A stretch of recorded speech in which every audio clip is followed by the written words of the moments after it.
Hola, ¿qué tal? Buenas noches a todas las personas que se están conectando a esta transmisión. Buenos días, buenas tardes para quien lo vea después. Bienvenidas a esta sesión de Hablemos de Nosotras, una serie que tenemos en conjunto el Grupo de Información y Reproducción Elegida, GIRE, con IntelliUS. Tenemos este espacio mensual que lo tomamos para hablar de cuestiones pues, de derechos reproductivos, principalmente desde ámbitos jurídicos, políticos, sociales, y en esta ocasión tenemos a unas invitadas muy especiales. Y el tema de hoy es justicia reproductiva, avances y retos en la última década. El tema de hoy está muy enfocado también en el último informe de GIRE que lanzamos la semana pasada, que es parte del trabajo que hacemos, la recopilación de una investigación sobre el avance y los retrocesos y los retos y lo que falta en materia de derechos reproductivos con una perspectiva de cómo ha avanzado en el ámbito jurídico, en el político, pero también los retos que quedan en el acceso, algunos retos que quedan igualmente en el papel. Entonces, en el marco de estas conversaciones que empezamos la semana pasada, tenemos ahora este espacio para seguir hablando de ello.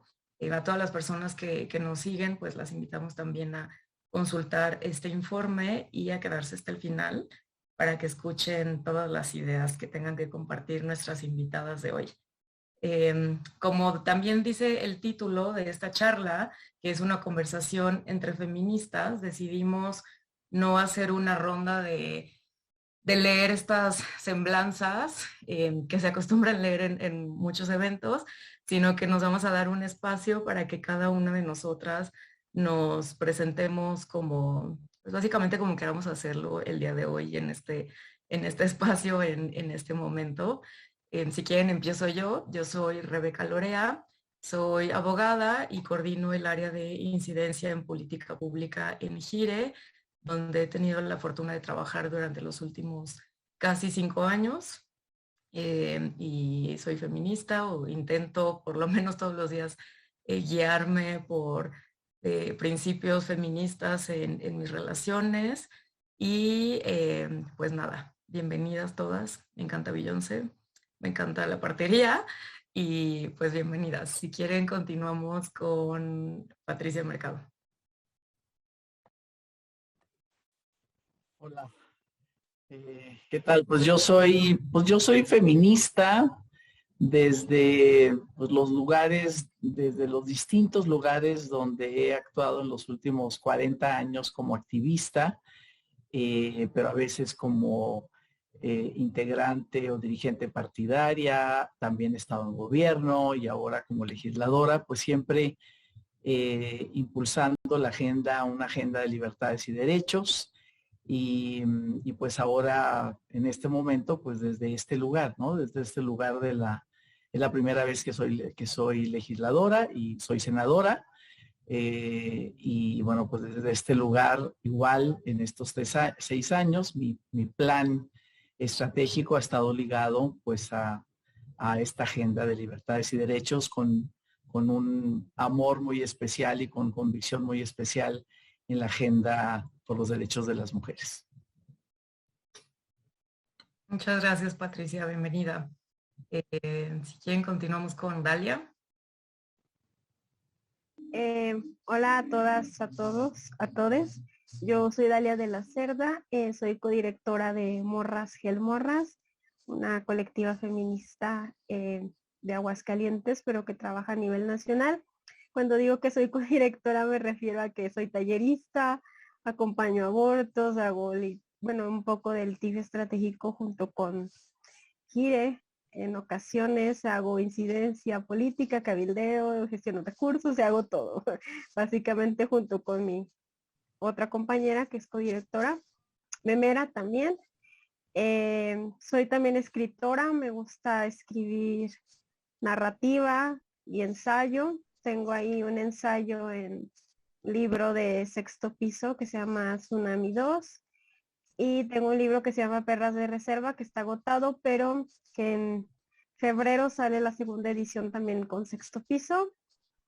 Y me dio influenza o algo así, gripa, no sé, la prueba de COVID salió negativa, pero estuve muy enferma, todavía estoy un poco ronca por irme a un concierto de Santa Fe Clan, entonces aquí estamos. Bienvenida, Dalia. Se me olvidó decir que yo soy de León, Guanajuato, entonces muy afortunada tú de ir a ver a mi, eh, co- bueno, no sé si es paisano o qué. Irlanda. Hola, buenas noches a todas, a todos y a todos quienes están escuchándonos a través de esta plataforma. Yo soy Irlanda Ábalos, soy originaria de Morelia, Michoacán, soy abogada y bueno, desde 2014 tengo trabajando en la Suprema Corte, primero con el ministro Gutiérrez y actualmente con la ministra Ríos Farjat. Soy secretaria de Estudio y Cuenta Adjunta y pues prácticamente en mi desarrollo profesional se ha dado en este ámbito jurisdiccional, particularmente en temas de derechos humanos, de derechos de las mujeres y cuestiones relacionadas con perspectiva de género. También estuve por ahí, me fui y la Corte me volvió a llamar, regresé, pero justo después de estar con el ministro Gutiérrez me fui un año a estar en la Comisión Ejecutiva de Atención a Víctimas, ya como con un trato mucho más directo con pues todas las personas víctimas que al final la verdad es que es demasiado en este país. Y después regresé y ahora estoy acá en la ponencia de la ministra. Muchas gracias, Irlanda, bienvenida. Pues bueno, ahora sí iniciamos ya con lo que más nos interesa, con la conversación. Vamos a tener 2 rondas de preguntas y cada una de ustedes tendrá 5 minutos para contestarlas. Y yo voy a estar aquí recaudando preguntas del público, de las personas que nos están viendo desde la sesión de Zoom, para retomarlas al final y tener unos minutos pues, para contestarlas. Les voy a hacer una señal cuando ya se vayan a cumplir sus 5 minutos en cada ronda. ¿Y les parece si llevamos el mismo orden que tuvimos ahora en las presentaciones?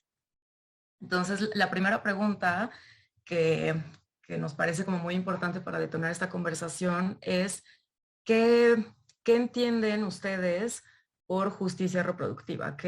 ¿Cómo entienden la justicia reproductiva? ¿Cómo la han practicado? ¿Si ha servido de un horizonte? Y sobre todo, ¿cómo pueden ver ustedes o algo que nos quieran platicar sobre avances y o retos en la justicia reproductiva en México durante los últimos 10 años? Entonces, arrancamos con Patricia y ya yo acá voy a hacer la señal. Bien.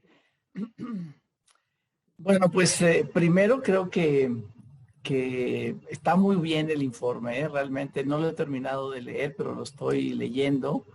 Y bueno, pues ahí está, ¿no? Ahí está esta historia de cómo se han dado los pasos a partir del litigio, ¿no? De derechos en materia de derechos sexuales y reproductivos, y a partir de eso, como ir generando un círculo, se ha ido, me parece, en los últimos 10 años, generando un círculo virtuoso entre una legislación que sirve finalmente para armar la queja y para armar el caso y lograr que se haga finalmente justicia en el sentido del reconocimiento de estos derechos. Y por otra parte, estas resoluciones o estos caminos van logrando aprendizajes que ayudan, y me parece que Giria ya ha estado, no solamente, digamos, en el tema del seguimiento de casos específicos, sino también en el apoyo, poniendo, digamos, esta experiencia y este conocimiento en manos de legisladores y legisladoras,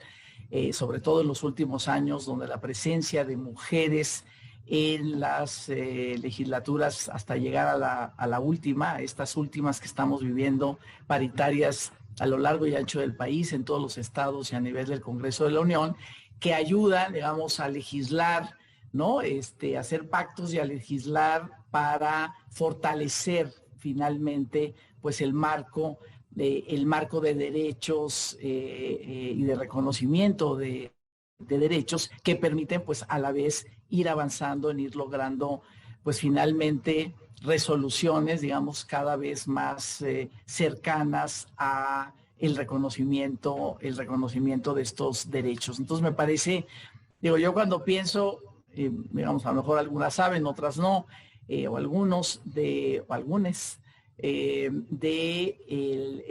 pues a principios de los 90, cuando Marta Lamas me invitó a formar Gire, bueno, pues estábamos absolutamente en el margen del margen, y ni siquiera imaginarnos, y bueno, claro, de los 90 para acá, pues ya han pasado pues casi 30 años, ¿no? 20 años, ¿cuántos tiene Gire?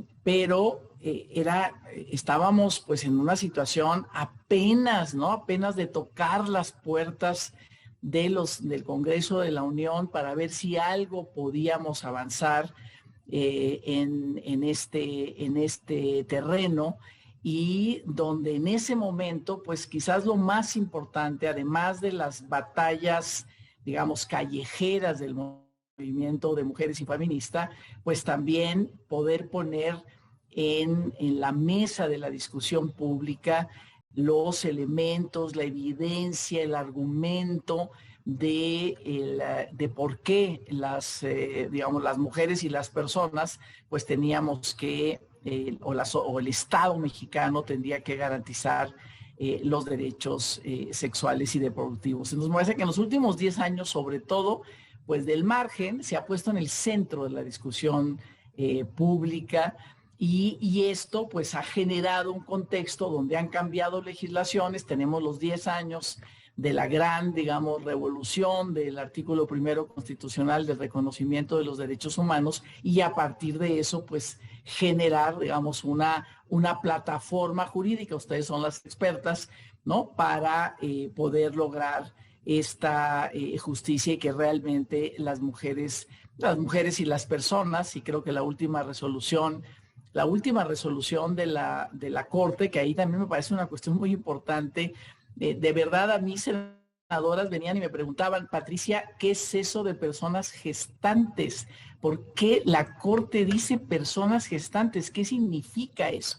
Entonces, pues digamos, explicar el tema de lo que eso significa, ¿no? En el sentido de no borrar a las mujeres, o sea, la Corte reconoce el derecho a decidir de las mujeres y de las personas gestantes, es decir, sí hay me parece que son saltos culturales importantísimos, y que realmente esto, por supuesto, empujado por un movimiento feminista joven, radical en la demanda, porque yo vengo, digamos, de la historia del movimiento feminista, donde fuimos sí radicales en la demanda y en el análisis, pero muy reformistas en los métodos de lucha. Y en este momento hay radicalidad en la agenda y radicalidad en los métodos de lucha. Y entonces, claro, pues esto está potenciando, digamos, la posibilidad de que en términos jurídicos vayamos ganando, digamos, se vayan ganando terreno,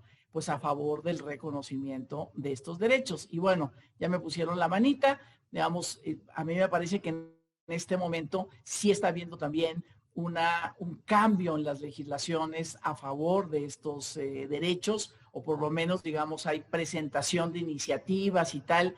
A mí me parece que en los próximos años, pues, o en este momento ya, yo podría dar diferentes ejemplos. Se están haciendo cambios legislativos que van a ayudar de nuevo, digamos, a una mayor justicia en estos derechos. Muchas gracias, Patricia. Y gracias también pues por recordar un poquito de la historia de Gires. Y el próximo año cumplimos 30 años. 30 años, claro, 30. Sí, justo en abril. Entonces sí creo que nunca está de más como recordarnos que estas son luchas de hace décadas, que no es algo que se nos ocurrió pues a las que estamos aquí, o sea, ni siquiera a las fundadoras de Gire, ellas tuvieron sus propias maestras, sus propios ejemplos a seguir. Y entonces creo que siempre es lindo retomar esa historia y el recuento que nos hace, sobre todo en la parte del reconocimiento de derechos. Ahora pasaríamos con Dalia, que tengo la sospecha, ya tú me dirás, Dalia, de que también hay muchos retos, sobre todo fuera de la Ciudad de México, y también tomar en cuenta que cuando luego hay avances en papel, siempre hay como una respuesta resistente de grupos más conservadores para que esos avances se puedan implementar. Eh, Entonces, más Dalia. ¿Cuál era la pregunta, perdón? Este, cómo viven, cómo ejercen o cómo son guiadas en tu práctica diaria trabajando en Morras Help Morras y cómo viven la justicia reproductiva y cómo la han visto o percibido avances, retos en los últimos 10 años o más. Oh, Que ya vamos a... bien. Bueno, nosotras acercamos a la justicia reproductiva, o empezamos a trabajar el tema de la justicia reproductiva dando talleres de derechos sexuales y reproductivos en colonias con altos índices de marginación. En colonias de la periferia trabajamos con morritas de entre 3 y 17 años, ¿no? Entonces, en nuestro proyecto inicial es Aborta Segura, donde damos información y acompañamiento a mujeres o personas gestantes que quieren abortar en lugares donde el aborto es un crimen. Les damos información por WhatsApp para que puedan abortar en su casa.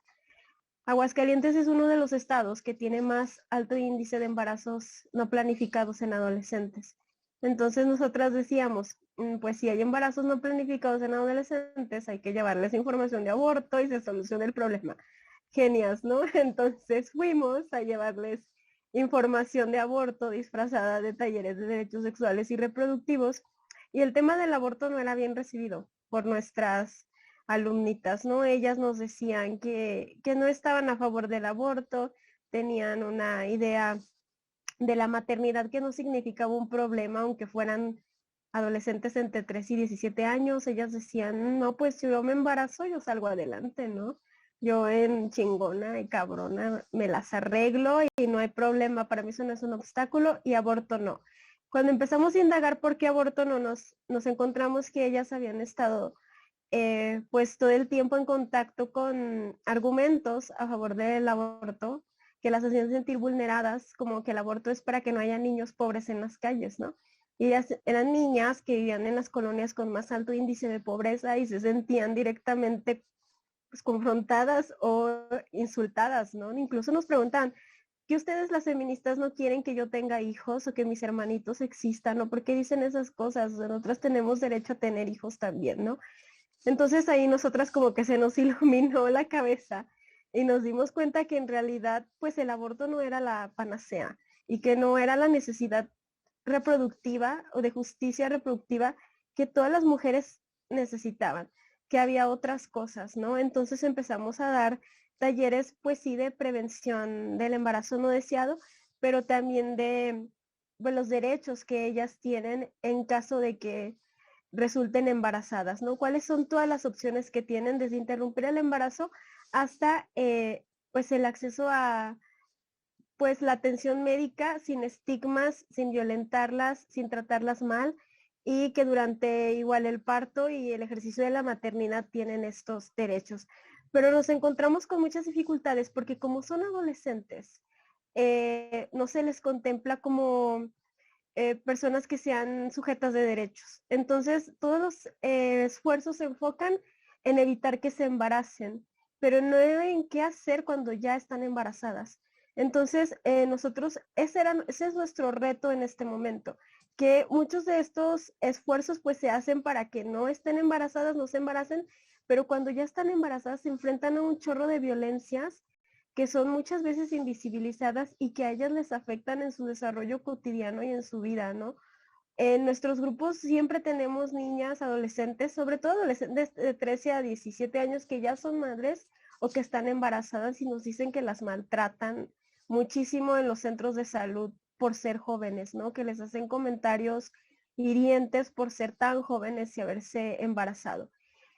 Pues desde luego que nos encontramos también el tema de la criminalización. Gire está llevando algunos casos de mujeres, también mujeres empobrecidas de la periferia, que han sido criminalizadas por llegar con abortos espontáneos a centros de salud de Aguascalientes públicos. También nos hemos enfrentado a que no hubo acceso a la NOM 046. También Gire llevó ese caso junto con nosotras de pues solucionar pues esta situación de que no se le quería aplicar a una menor que había sido víctima de violación la NOM 046 bajo el argumento de la objeción de conciencia. Y ¿no me escuchan? Ok. Bajo la objeción de conciencia y pues hacer todo el litigio del amparo para que se le ordenara al Instituto de Salud que hiciera el procedimiento, pero sigue siendo un obstáculo, pues los grupos fundamentalistas que aquí en Aguascalientes no paran, o sea, metieron el biparental, están constantemente con lo de la objeción de conciencia, obstaculizan la venta de misoprostol, están cabildeando todo el tiempo con las diputadas y diputados. Entonces, creo que sí ha habido muchos avances, pero todavía tenemos muchos retos, sobre todo cuando se trata de adolescentes.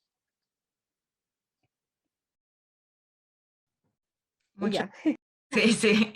Muchas gracias, Dalia. Creo que sí, todo lo que nos platicas, apenas,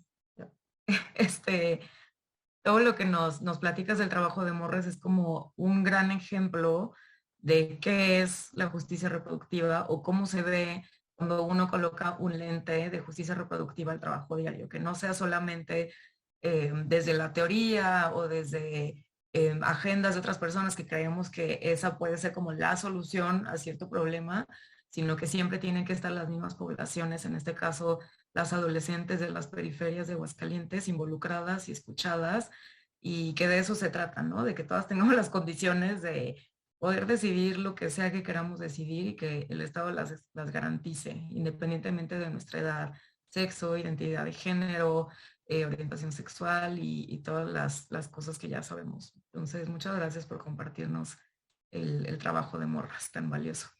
Y pasamos por último en esta ronda con Irlanda, que nos puedas platicar igual desde tu perspectiva, cómo entiendes, cómo vives, aplicas la justicia reproductiva. Creo que en tu caso sería principalmente desde el ámbito jurisdiccional, pero igual cualquier experiencia es bienvenida.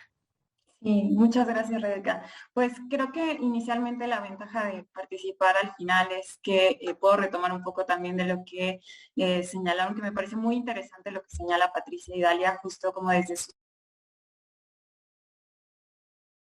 Inicialmente me gustaría como hacer énfasis en justicia reproductiva, tal cual esta frase. ¿Qué implica justicia reproductiva? Y para mí me parece, y estoy absoluta y totalmente convencida, que el respeto y garantía de los derechos sexuales y reproductivos de las mujeres y de las personas con capacidad de gestar es sin duda alguna un tema de justicia social. ¿Y por qué justicia social? Y creo que justo de ahí viene como esta mezcla de pensar en los derechos sexuales y reproductivos y de la justicia social, hablar de justicia reproductiva. Porque me parece que si pensamos y vemos como al final el tema de la reproducción ha sido uno de los temas en donde más opresión y control se ha ejercido en perjuicio de las mujeres y a las personas gestantes. En todos los ámbitos, ya Dalia mencionaba algunos, ¿no? Justo temas de obstáculos o impedimentos para acceder a métodos anticonceptivos, esta imposición también de un destino de ser madre, a partir también de estereotipos que no te permiten tomar decisiones como autónomas sobre si realmente quieres que ese sea o no tu proyecto de vida, y a partir de ahí incluso imponer el continuar con embarazos no deseados. Pues el hecho de impedir justo la interrupción del embarazo, criminalizarlo, el hecho también de darle a la mujer la carga de todas las labores de cuidado y de crianza completamente, y en ese sentido no permitir que se compatibilice una vida en el ámbito público laboral, ¿no? Y con una vida familiar. Entonces, son una serie de aspectos que no nada más se sustentan en una cuestión de interrupción del embarazo, sino que abarcan pues como señalábamos ya todos estos ámbitos, y entonces por eso creo que justo se habla de justicia reproductiva, y eso es muy importante y pasa también por estas cuestiones que también ya señalaba Patricia y Dalia sobre pues que hay personas que se pueden encontrar en ciertas, pueden tener ciertas características que las hagan encontrarse en estas categorías prohibidas de discriminación, que es lo que se llama como análisis interseccional,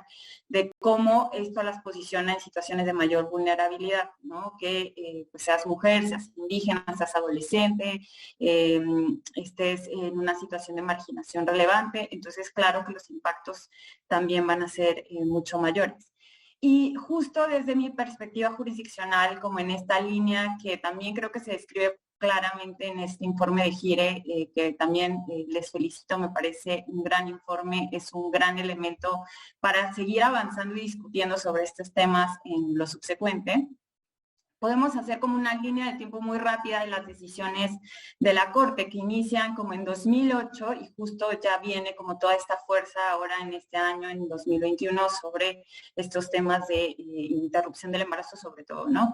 En 2008 con esta decisión de la despenalización en Ciudad de México, que ahí es muy interesante, quiero hacer como simplemente como para porque el tiempo no me lo permite, ¿no? Meterme como a cada uno de los temas, pero me llama a mí mucho la atención como en 2008 viene la Asamblea Legislativa haciendo esta reforma despenalizando el aborto hasta la 12ª semana y viene PGR impugnando esta despenalización. Y ahora tenemos a una PGR que viene en esta otra acción de inconstitucionalidad, la 148 de 2017, que se resuelve ahora en septiembre de este año, más bien impugnando el hecho de que se criminalice el aborto en Coahuila. Entonces, ¿cómo también se ve ahí el cambio en las propias instituciones que vienen justo discutiendo y planteando problemas y preguntas distintas ante la Corte? Otro de los temas que, bueno, a mí me parece que eso da cuenta de un avance relevante en estos temas. Otra de las cuestiones también importantes es que empezamos a dejar de hablar de causales simplemente, y estas ahora en estas resoluciones recientes de septiembre de este año, donde el Pleno reconoce de manera muy clara y muy expresa el derecho a decidir de las mujeres y de las personas gestantes, como un derecho constitucional. Y esto me parece también fundamental porque si es un derecho constitucional, no puede criminalizarse el ejercicio de un derecho. Creo que esto también va a llevar o tendría que llevar necesariamente a que todas las legislaturas locales hagan las modificaciones correspondientes en sus códigos, porque no pueden existir esta criminalización en el ejercicio de un derecho. Y concluyo un poco aquí. Justo a tiempo sonó mi temporizador. Muchas gracias, Irlanda. Sí, gracias a las tres por este recuento y sobre todo este último que creo que nos da pie para la siguiente pregunta, pero creo que todo lo que hablamos en esta primera ronda tiene que ver con lo que Patricia comentó en su primera intervención, como este círculo virtuoso, ¿no? Estos círculos virtuosos, espiral ascendente, como queramos llamarle, que llevan décadas, desde las mismas mujeres que acuñaron el término justicia reproductiva, que eran mujeres que trabajaban directamente con las poblaciones y que levantaron la mano para decir, bueno, no basta nada más con tener aborto en las leyes, necesitamos toda otra gama, y cómo eso ahora ha llegado a las instituciones que cambian las leyes, que la Suprema Corte decide todas estas cosas para poder regresarlo directamente a las poblaciones, ¿no? Creo que este informe y esta charla tienen mucho esa inspiración y ese poner en palabras ya en concreto de qué van estos círculos virtuosos hacia la justicia reproductiva y hacia ir desmontando pues el estado actual de estratificación reproductiva en el que vivimos. Para esta segunda parte, me gustó mucho cómo cerró Irlanda, que tiene que ver con las sentencias de la Corte, pero quisiera también escucharlas a cada una. Creo que ya hicimos el recuento del pasado, pero ahora imaginar un poco el futuro. ¿Cómo vemos, qué pensamos, cómo nos imaginamos la justicia reproductiva en los próximos 10 años? Si vemos retos muy concretos que antes no existían y ahora sí, retos que persisten, cosas que tengamos o que ustedes de sus trincheras piensen que se tengan que priorizar, cosas que ya estén haciendo, pues sí que imaginemos, así como hicimos este recuento, hacia dónde iría esa espiral o ese círculo virtuoso. y vamos en el mismo orden.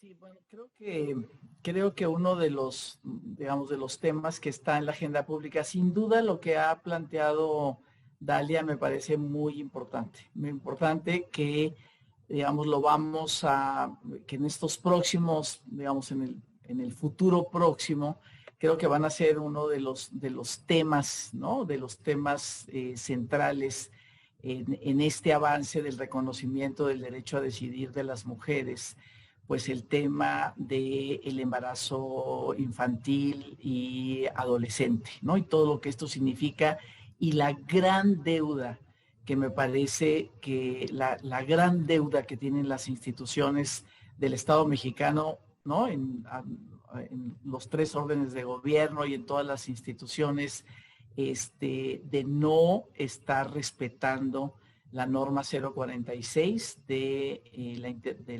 digamos, de hacer legal la interrupción del embarazo por motivo de violación, a pesar de tantos avances en resoluciones judiciales, no solamente en cambios legislativos, sino también en resoluciones judiciales.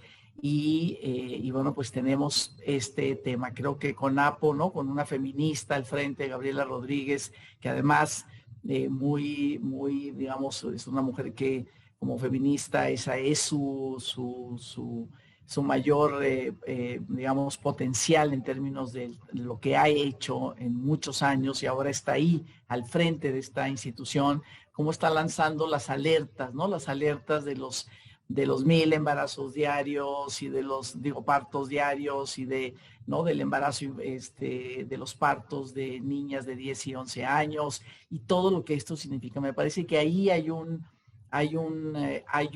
reto, ¿no? Es un reto muy grande que tenemos, ¿no? Que tenemos como para ponerle atención y ver cómo vamos a parar, cómo vamos a trabajar. Y creo que experiencias como la de Dalia, ¿no? Como que te dan, digamos, los elementos para no inventarnos soluciones que a lo mejor pues no son lo que se necesita. Eso por un lado. Por otro lado también, y que ustedes lo plantean aquí en ese informe, digamos, otro tema de la justicia reproductiva es cómo hacer que digamos, la función reproductiva de las mujeres y las personas gestantes y en esta mirada interseccional, pues cómo cambiamos las reglas del juego y cambiamos la división del trabajo para que no seamos, digamos, nosotras, las mujeres, las personas gestantes, las responsables de los trabajos de cuidados, ¿no? Entonces, toda la distribución, una nueva visión de Estado sobre las responsabilidades familiares y las tareas de cuidado, eso también es algo, digamos, que tenemos enfrente, ¿no? Y aquí en el legislativo, en la legislatura pasada, más de 100 diputadas lograron una reforma legislativa que, según mi punto de vista, tiene problemas, pero finalmente avanzaron en una reforma constitucional para el reconocimiento de que el Estado es el responsable de las tareas de cuidado, ¿no? No son las mujeres, sino es el Estado el responsable y algunas otras, esta cuestión del derecho al tiempo libre, pero digamos, así está. Aquí en el Senado ya legisladoras de todas las bancadas presentamos una iniciativa para tener un sistema nacional de cuidados y todo lo que eso va a significar, porque realmente eso cuesta y necesitamos generar en los próximos 10 años, quizás en los próximos 10 años, año con año, una primera inversión, una segunda inversión. Si lo hemos hecho gratis, ¿no? Si la mitad de la población lo ha hecho gratis, todos los trabajos de cuidado, y ahora que se asuma como una responsabilidad de Estado, no el 100% de las necesidades de cuidado, digamos, pero la mayor parte, pues eso va a significar, digamos, no solamente una inversión pública fuerte en infraestructura social, sino también pues una nueva manera de pensar cómo el Estado se fortalece con una reforma fiscal, ¿no? O sea, es decir, como decía el secretario de Hacienda pasado, cuánto estamos dispuestos a pagar para financiar el cuidado en nuestro país, y esa pregunta nos la vamos a hacer en estos años, en los próximos años, para realmente cambiar esa división sexual del trabajo. Ustedes plantean en el informe, que me pareció muy importante, y con eso termino, pensar en un modelo de seguridad social universal. Eso me parece como muy innovador en un informe como esto de justicia reproductiva, ¿no? Y sí, tenemos que pensar en un modelo de seguridad social universal para que el trabajo remunerado, el no remunerado, pueda ser un trabajo con derechos y no siga en la informalidad, es decir, sin derechos.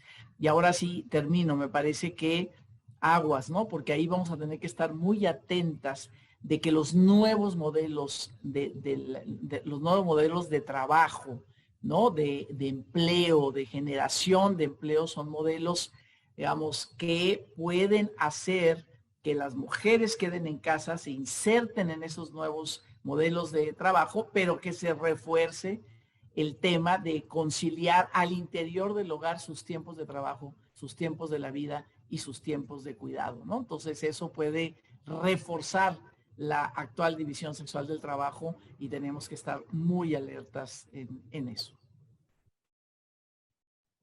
Muchas gracias, Patricia.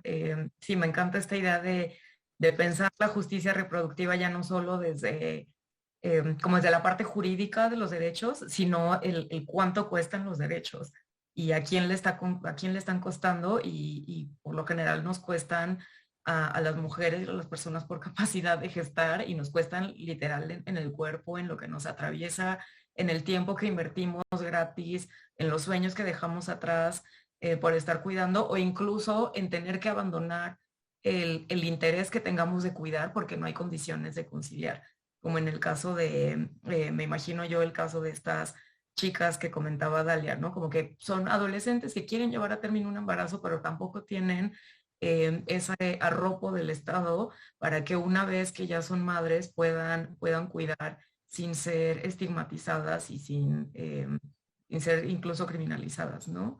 Entonces, en esta conexión entre justo los embarazos infantiles, adolescentes, los números que nos da CONAPO, que nos dio unos terribles durante el COVID, de más embarazos no deseados, y pensando que hoy día esos embarazos, debido al contexto de falta de acceso al aborto, muy probablemente llegaron a un fin. ¿Qué vamos a hacer para que todas las niñas y niños que hayan nacido después de eso tengan o puedan ejercer su derecho al cuidado? Pasamos ahora entonces con Dalia. ¿Cómo se imaginan desde Aguascalientes la justicia reproductiva, o qué amenazas tenemos que atender para no retroceder en este tema? Bueno, nosotras desde nuestro trabajo con adolescentes de las periferias, les hemos preguntado a ellas qué piensan que es la justicia reproductiva, y una pregunta que nos pareció fundamental hacerles es ¿por qué se embarazan? Porque nosotros les hacemos exámenes, ¿no? Después de los talleres y antes, y saben todo, o sea, no son niñas, adolescentes que no tengan información, saben sobre métodos anticonceptivos, saben sobre prevención de infecciones de transmisión sexual, tienen información sobre el aborto, de hecho hasta a veces nos la ponen así en los ejercicios que les hacemos, ¿no? Que saben que pueden abortar y saben cómo y dónde y con quién y todo, y que pueden viajar a Ciudad de México, pero les preguntábamos por qué una vez que se embarazan deciden llevar a término el embarazo. Era una de las preguntas que nos preocupaba. Y respecto a qué es la justicia reproductiva, lo que ellas nos han dicho que entienden es que no las esterilicen a la fuerza, porque es algo a lo que se enfrentan, quizás ellas no, porque son adolescentes, pero han visto a sus hermanas que son esterilizadas a la fuerza, o a sus madres, que si ya sus mamás tienen 4 hijos, en el 5º, sin avisarles, les ligan las trompas. Entonces, hasta que se despiertan, las hacen que firmen el consentimiento o les avisan que les hicieron este procedimiento. No quieren llevar a término embarazos que no desean, porque, por ejemplo, ellas sí problematizan el embarazo producto de agresiones sexuales y ellas quieren poder tener la garantía de que van a poder interrumpir un embarazo, pero también quieren que si deciden llevar a término un embarazo tengan las condiciones para poder gestar, parir y maternar sin atravesar violencias. Y respecto a por qué se embarazan, lo que nos han dicho es que no es un problema de derechos sexuales, sino de justicia social. Son adolescentes que viven en condiciones a veces viven en una casa de 20 metros cuadrados que comparten con 5, 6, 7, 10 personas. No tienen acceso a recreación, a áreas verdes, a esparcimiento. Cuando llegan de estudiar, tienen que llegar a su casa a cuidar a sus hermanitos, a sus sobrinos, a los hijos de la vecina, tienen que ayudar a sus mamás en las tareas del hogar. Muchas de ellas están a cargo totalmente de la casa porque mamá y papá trabajan fuera de casa. Entonces ellas de pronto ven en el embarazo una posibilidad de emanciparse, de irse a vivir un espacio más grande, de no tener que cuidar a un montón de niños y niñas que no son de ellas, de no tener que servirle de comer todos los días al papá, a los hermanos. Y ellas lo que nos decían es que se necesita trasladar la crianza a lo comunitario, que haya en pues, todos los barrios una estancia infantil que ayude a que el cuidado se traslade a la comunidad y no a ellas como adolescentes, que tengan opciones de emancipación económica más allá de embarazarse, juntarse con su noviecillo y irse a vivir con él, como que las enseñen oficios de los que ellas puedan sacar dinero de forma inmediata, ¿no? Y que vean que pueden emanciparse económicamente sin irse de su casa con el novio, y talleres para padres y madres, porque dicen que también muchas veces se van de sus casas o deciden embarazarse o llevar a término un embarazo porque son violentadas en sus hogares por sus padres, por sus madres, por sus hermanas y hermanos, y prefieren vivir en otro lado, ¿no? Y ven como el embarazo esa posibilidad de salirse del hogar.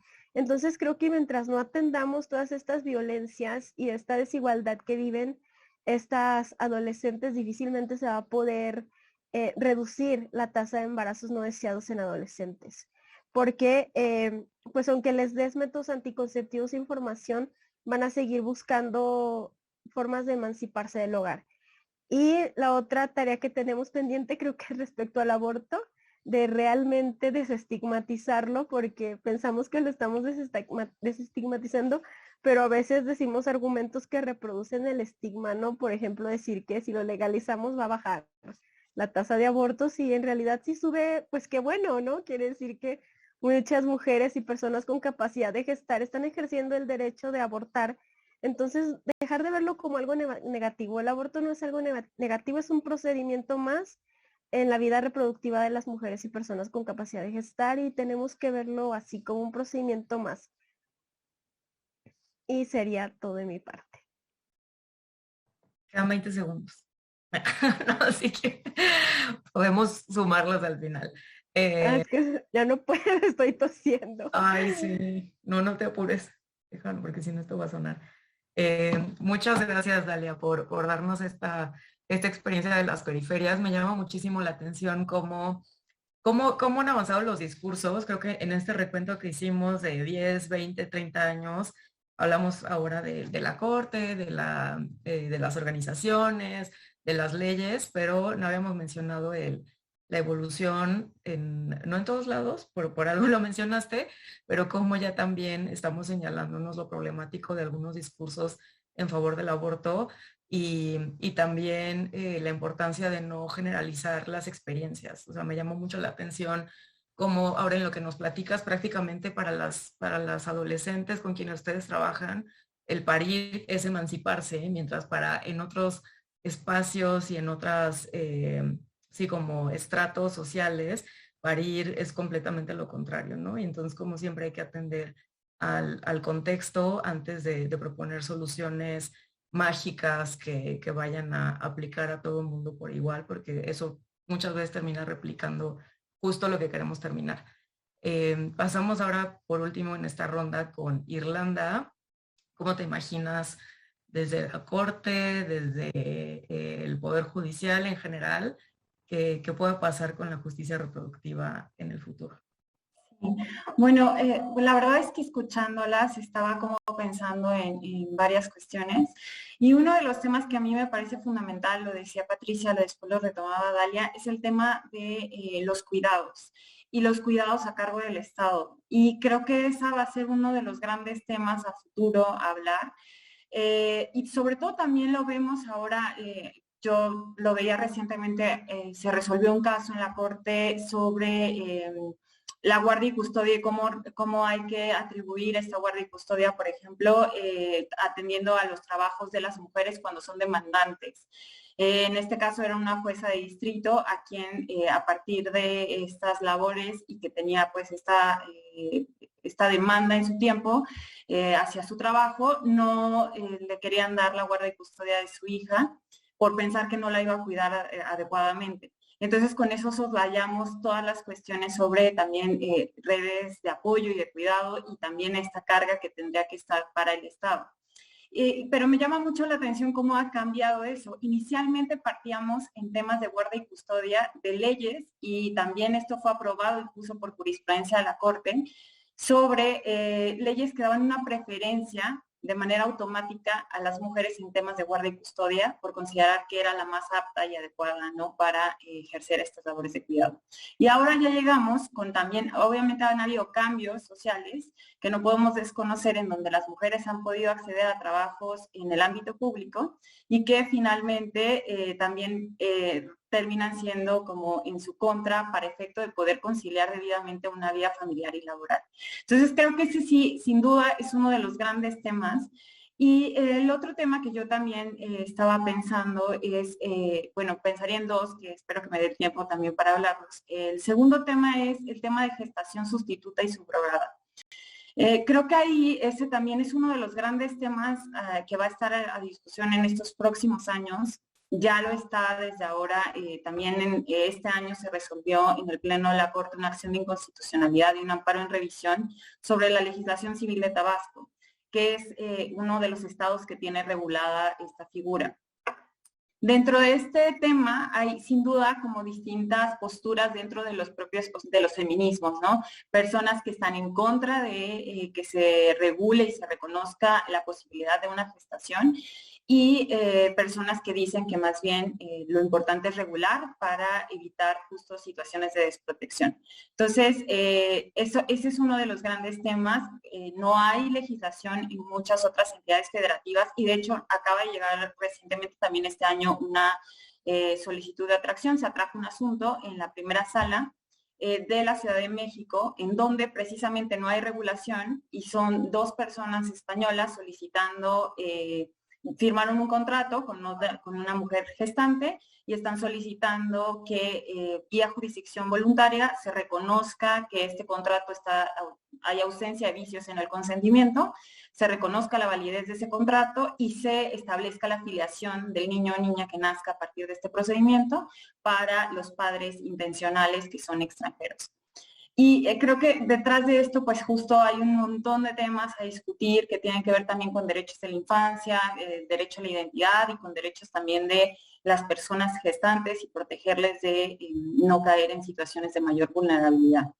Ese creo que es uno de los grandes temas. Y el otro tema que me parece fundamental desde el ámbito jurisdiccional es que acabemos con esta cuestión de formalismo mágico, porque muchas veces se piensa desde las autoridades jurisdiccionales, y yo he visto muchas sentencias ya cuando llegan a revisión en la Corte, en donde se dice voy a juzgar con perspectiva de género y terminan haciendo todo lo contrario. Uno de estos casos es justo también sobre interrupción del embarazo que se resolvió también este año bajo la ponencia del ministro Pardo. Es un asunto de un adolescente con discapacidad que sufrió una violación en Chiapas, solicita, bueno, se entera de que estaba embarazada porque sufrió unas crisis convulsivas que le llevan al hospital y en el hospital se entera que estaba embarazada. Solicita a la madre la interrupción del embarazo y se la niegan porque establecía un requisito el Código Penal de Chiapas de que no podía pasar de los 90 días. A pesar de que se tratara de un tema de violación. Aquí lo que me llama la atención de la forma en la que actuó la autoridad jurisdiccional en este caso cuando resuelve el amparo es que inicialmente dice que va a juzgar con perspectiva de género, termina negando el amparo, señalando que es constitucional la norma y estos requisitos, y finalmente ordena dar vista al Ministerio Público respecto al posible delito en el que había incurrido esta adolescente sobre pues aborto que precisamente estaba criminalizado ahí. Entonces es totalmente contrario, creo que ahí tenemos todavía un campo importante a avanzar en justo capacitaciones y mayor sensibilización, y no solo capacitaciones, sino también dar un siguiente paso de ver cómo esas capacitaciones realmente están teniendo resultados y no nada más dar cursos por dar cursos, ¿no? Ver realmente cómo es que se cambia la justicia a partir de estas capacitaciones. Muchas gracias, Irlanda. También muy valiosa la experiencia y la visión desde las personas que juzgan, porque a final de cuentas, pues son cuando nos enfrentamos a casos ya de violaciones concretas a derechos humanos en los que las personas tienen la fortuna de tener una defensoría o un acompañamiento con perspectiva de género y estos casos, o sea, como que hay que pasar un buen de obstáculos para llegar a una sentencia de un juez o jueza de distrito, como para que encima de esas sentencias luego no tengan perspectiva de género y digan que sí la tienen, ¿no? Entonces, creo que sí es un tema muy importante el que nos traes acá. Nos queda poco tiempo, pero voy a leer una pregunta que nos hacen acá en el chat para que cada una pues pueda responderla.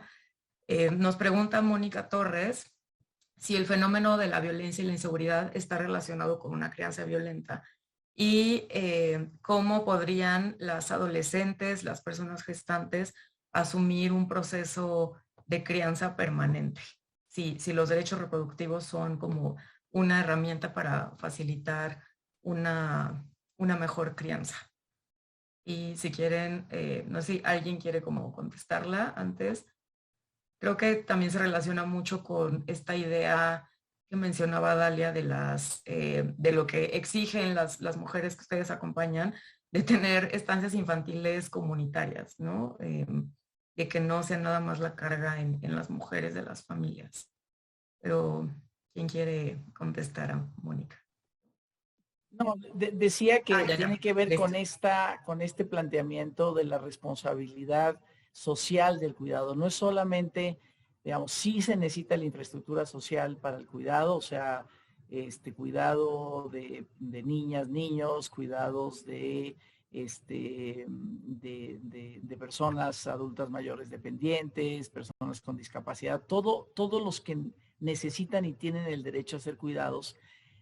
Sí se necesita infraestructura, o sea, infraestructura social, local, y efectivamente yo creo que ahora, yo por lo menos espero que en los próximos años esta presencia de mujeres en las presidencias municipales, en los gobiernos locales, donde pueden conocer mejor esta realidad de la que nos plantea Dalia, ¿no? Pueden conocer mucho mejor cómo está la situación y qué necesidades de infraestructura social se tiene, en lugar de seguir pensando en estas obras de relumbrón, ¿no? Que era una visión muy masculina de cómo dejabas tu legado en el municipio, ¿no? Y pensar ahora desde la perspectiva del cuidado, que podamos empezar a tener muchas experiencias, buenas experiencias de inversión pública en infraestructura social. Pero efectivamente también, digamos, redes comunitarias, familiares, o sea, el cuidado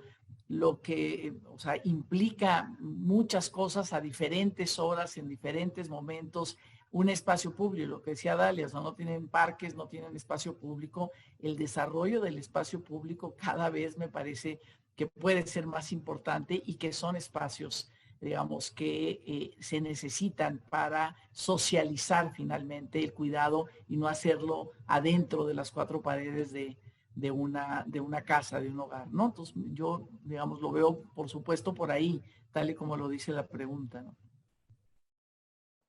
Muchas gracias, Patricia. Tenemos otra pregunta.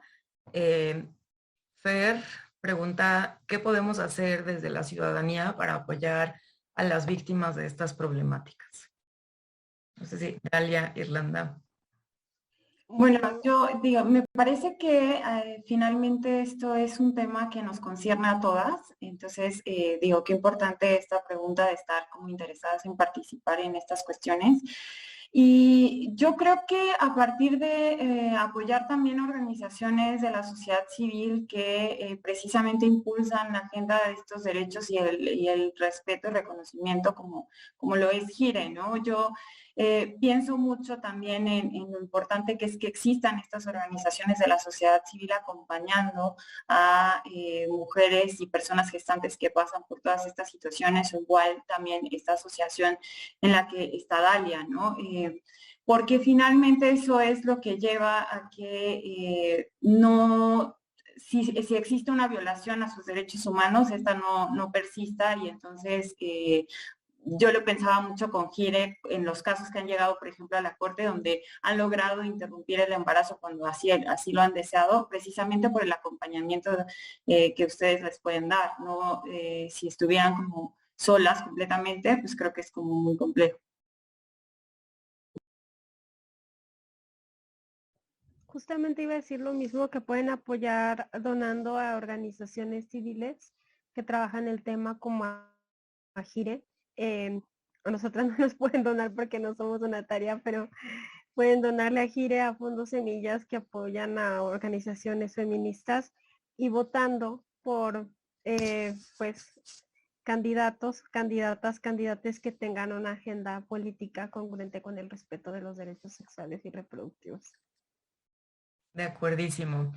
Pues, ¿les parece si para estos últimos minutos yo nada más quisiera hacer un recuento rapidísimo de todo lo que nos compartieron y pasar a unas palabras de cierre?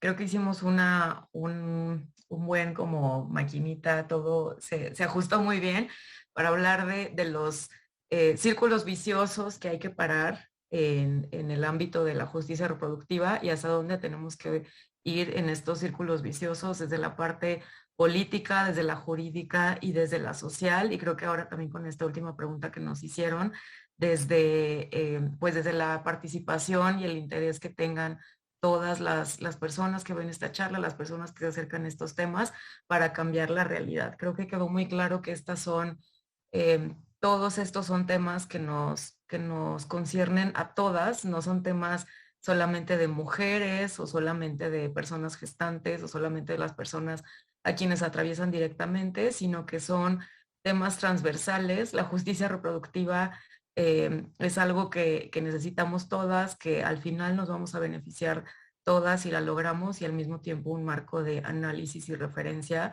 para el trabajo que hagamos desde cualquiera de los ámbitos, como el que tenemos acá, desde el legislativo, desde el jurisdiccional y desde la sociedad civil. Entonces, les doy unos minutos para unas palabras de cierre y terminamos con eso.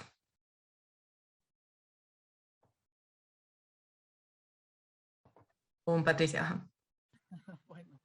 Bueno, pues yo creo que sí hay que ver bien este informe que ustedes nos ponen en la mesa. Me parece que es muy importante para ver de dónde venimos y dónde estamos, porque la última parte es un poco lo que nos falta, ¿no? La visión desde la práctica de GIRE, desde la sistematización de otras experiencias, también como para no dispersarnos, ¿no? Para no dispersarnos y quizás en este tema de justicia reproductiva, pues encontrar como los caminos que unas y otras, quizás desde diferentes lugares, pues podemos poner lo que nos toca, digamos, en cómo construir ese futuro que ustedes plantean, o cómo construir esa agenda, ¿no? Esa agenda ante los retos que tenemos enfrente, y poder encontrar también, pues ¿no? Estas alianzas, estas posibilidades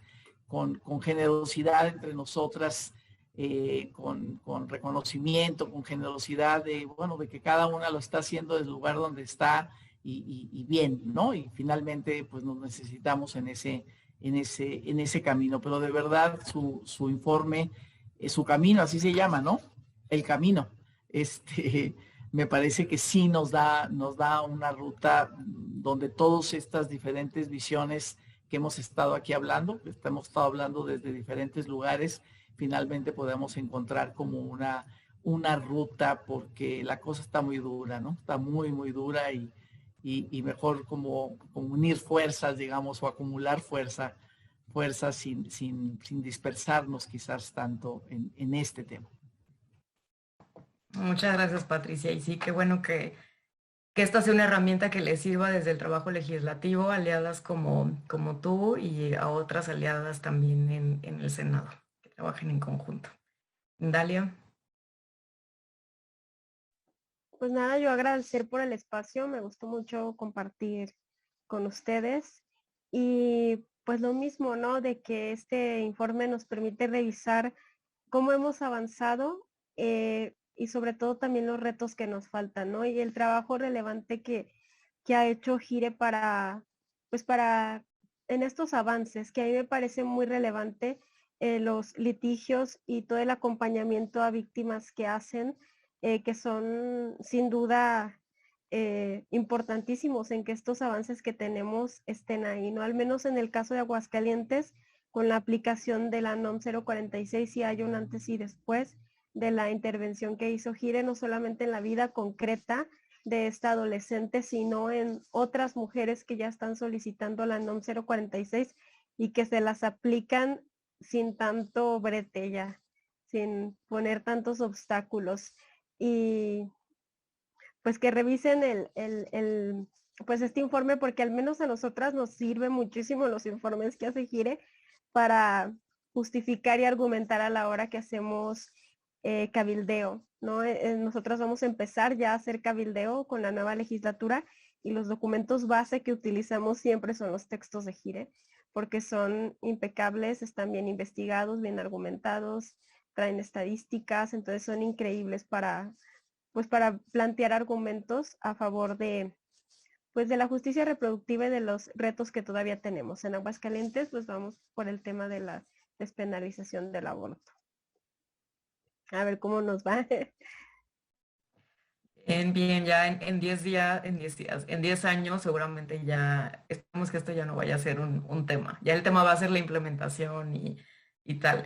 Pero muchas gracias por tus palabras, Dalia. Creo que también en Gire somos afortunadas de colaborar con ustedes y de que ustedes estén ahí en el territorio haciendo todo ese trabajo tan importante que hacen, a lugares donde organizaciones que estamos desde acá, desde el centro, no necesariamente llegamos. ¿Y Irlanda?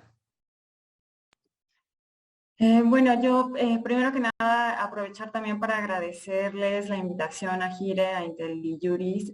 Creo que pues estos espacios de diálogo y más cuando son tan plurales como este, ¿no? En donde estamos como desde distintas perspectivas hablando y aprendiendo al final, nos dan cuenta de lo importante precisamente de no partir de visiones aisladas, sino que nuestras visiones tienen que ser lo más integrales posibles para poder atender justo problemáticas que nos conciernen a todas. Y yo creo que sí estamos en un momento pues histórico y muy importante que tendríamos que estar aprovechando justo para los años que vienen. Creo que esto que ha pasado, por ejemplo, yo lo veo desde la Corte, desde estas resoluciones en la Corte por unanimidad, que era algo que también pues no se había visto en la resolución inicial del Pleno, ¿no?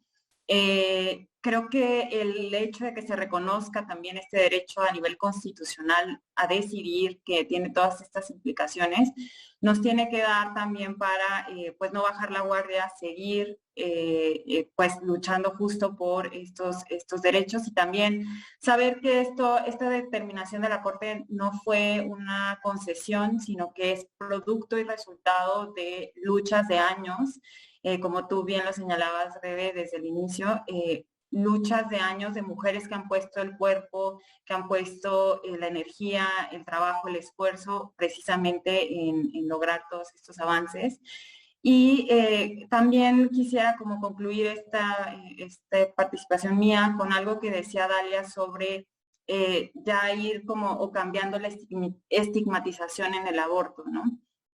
como todas estas ideas, que también hay un montón de prejuicios y desconocimiento alrededor de esto, de cómo son los procesos, sobre todo, por ejemplo, yo también investigando al respecto, estos procesos cuando se dan inicialmente y de manera adecuada, pueden ser como muy sencillos, no son procedimientos tan complejos, y realmente, por ejemplo, la idea que nos venden de cómo es un aborto sangriento, es complejo, necesita de una intervención quirúrgica, no necesariamente, se puede hacer con medicamento, ¿no? Entonces también ir cambiando todo eso es relevante para tomarlo como un servicio de salud médica como cualquier otro al que pueda acceder una mujer o persona con capacidad de gestar. Muchas gracias, Irlanda. Y esperemos también que estas resoluciones de la Corte pues no se queden nada más en la Corte, que bajen a todas las personas juzgadoras del ámbito federal, del ámbito local, sobre todo en los casos de criminalización que tocan al ámbito local y no tanto de la federación, y que se tomen en serio estas resoluciones. Creo que, bueno, ahora hablamos de las resoluciones de aborto, pero también la Corte ha tenido avances importantes en materia de guarderías, de violencia obstétrica, de esterilización no consentida, los cuales todos los pueden consultar en nuestra página web, en este informe del que hemos estado hablando. Tuvimos la semana pasada una serie de webinars que están colgados en YouTube para quien quiera también echarse ahí un clavado de lo que estuvimos platicando. Y también esto último que decía, ¿no? La importancia de desestigmatizar el aborto y los procesos reproductivos. El trabajo que hacen grupos de acompañantes como Morras Help Morras es importantísimo, y creo que hacia allá es hacia donde hay que poner la mirada. Las expertas que han estado acompañando y salvando la vida de las mujeres y personas gestantes en contextos muy adversos son quienes nos tienen que enseñar todo a quienes estamos impulsando este tema. Pues muchas gracias a las tres. Yo me podría quedar aquí otra hora platicando, pero ya se nos acabó el tiempo. Muchas gracias a las personas que siguieron esta conversación desde aquí, desde Zoom, desde la transmisión, y a quienes la vayan a consultar después. Nos vemos el próximo mes en este mismo espacio. Hablemos de nosotras, entre Intel y Yuris y Gire. Buenas noches a todas.